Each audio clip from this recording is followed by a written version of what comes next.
室。Hello，大家好，我係 Uni。咁今日咧要同大家介紹呢個 Riverscape 嘅一個樓盤啦。咁首先咧，門口一入嚟轉右手邊咧，你就見到有一間房嘅。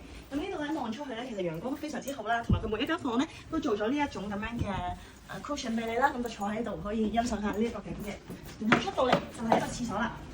咁呢個廁所咧都做咗一個大型嘅浴缸俾你啦，仲有鏡櫃同埋佢嘅瓷磚設計都唔錯嘅。另外啦，就係一個大客廳。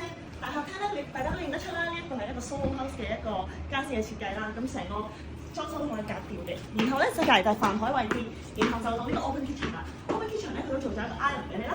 咁 open kitchen 之後咧，飯台隔離就可以出翻露台。咁你見到呢度嘅景色咧都非常之好啦，有河景有城市景，成件事係非常之靚嘅。好，然後我哋入房間。入房間之前咧，呢度都會有一個 utility room 啦。然後呢度有一個細嘅 storage 俾你。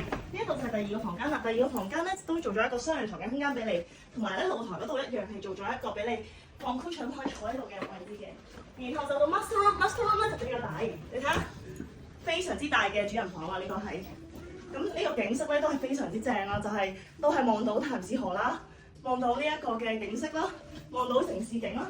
咁然後呢一個廁所就係一個主人房嘅獨立廁所嚟嘅。